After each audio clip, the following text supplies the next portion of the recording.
The finale of the Pitt Season 1 saw the doctors and nurses of Pittsburgh Trauma Medical Center finally get a chance to slow down, but it didn't hold back on its emotional storylines. Since the show began, every character in the pit has been put through the proverbial ringer, and the season finale was no different. Dr. McKay's, Fiona DeReef, ankle monitor mishap was sorted out in short fashion, but she and Dr. Robby, Noah Weil, still had to deal with David not being the real shooter in the pit. The other doctors also had their own problems to deal with, such as Langdon, Patrick Ball, and his drug misuse.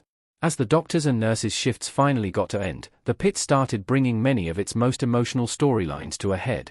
Dr. Santos, Isa Briones, revealed a heartbreaking detail of her past. Whitaker, Jaron Howell, revealed that his functionally homeless, Dr. King, Taylor Dearden, finally picked up her sister, and more. While the Pitt Season 2 has been confirmed, there were still quite a few loose ends left by the season finale. Some of the Pitt Season 1's most important storylines are still worth digging deeper into before the next season comes out. How Abbott gets Robby off the roof of the hospital and the deeper meaning of their scene. Abbott showed Robby that he wasn't alone and could share his burdens with loved ones. One of the biggest moments in the Pitt episode 15 came when Robby went to the roof of the hospital because he was considering suicide. Robby's mental health deteriorated significantly over his 15-hour shift, and the finale was the tail end of that spiral. After dealing with difficult patients, the anniversary of Dr. Adamson, the deluge of victims after the Pitfest shooting, and the death of Leah, Sloan Menino, Jake's, Taj Spite's, girlfriend, Robby crashed.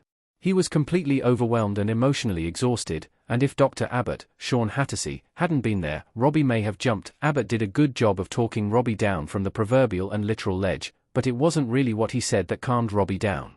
In fact, Abbott's words actually annoyed Robby, a fact he even mentioned.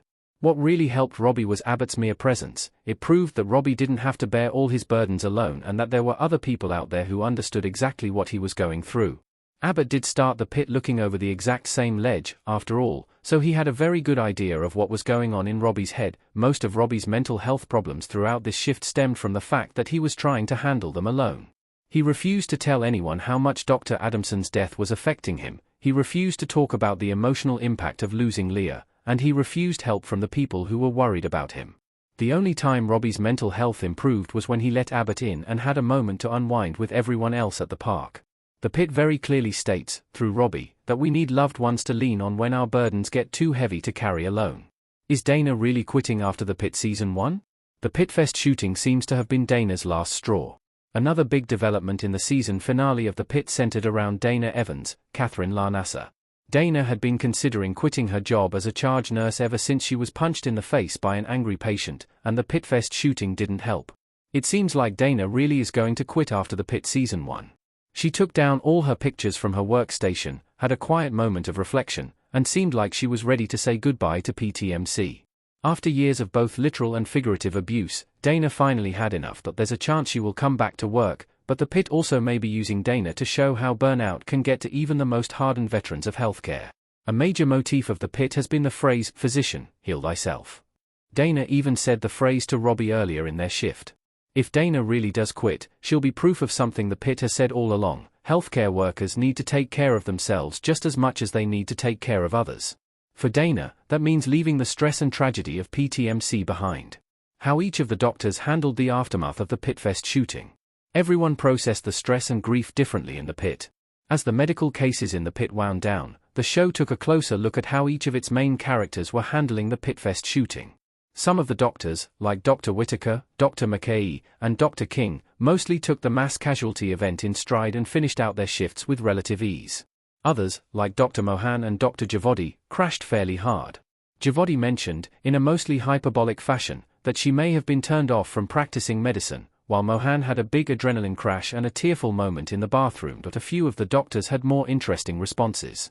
Dr. Langdon didn't seem fazed by Pitfest in the slightest, and he was still only concerned with convincing Robby not to report him and preserving his medical license.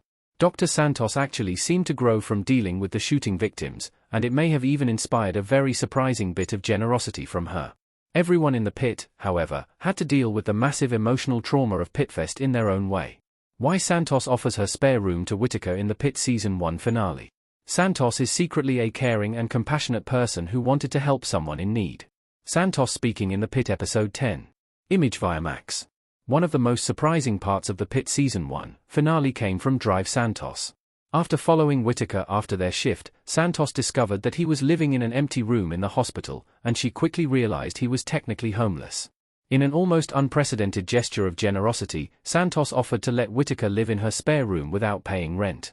It was rather surprising, especially considering how ornery Santos has been all season and how much grief she's given Whitfield, but it wasn't completely out of character. Santos has a very tough exterior and generally comes across as an ambitious and mean person. That's not her whole story, however, as she has proven herself to be a very caring and compassionate person deep down. Santos has, on several occasions, shown that she is always looking out for people who are struggling. She did so with the little girl who was being groomed by her father, with the suicidal man she treated in the finale of The Pitt, and finally, with Whittaker. Simply put, Santos helped Whittaker because she saw he was in need and wanted to help. Why The Pitt Season 1 left so many stories unresolved and how it sets up Season 2. The Pitt shows that not every problem has an immediate or easy solution, but Season 2 can revisit some of them. The Pitt left a huge number of stories unfinished, from Langdon's drug misuse to McKay's ankle monitor and Jake's grief-fueled outburst at Robby. Season 2 will have a chance to revisit a lot of those plots, particularly Jake and Robby's relationship, but it's still odd that the Pitt chose to leave so many different stories open-ended. The most straightforward reason is that The Pitt takes place over just 15 hours, which isn't enough time to resolve all of its emotionally charged stories naturally. Jake, for example, isn't going to forgive Robby for Leah's death mere hours after the fact, but The Pitt Season 1 ended when Robby's shift did.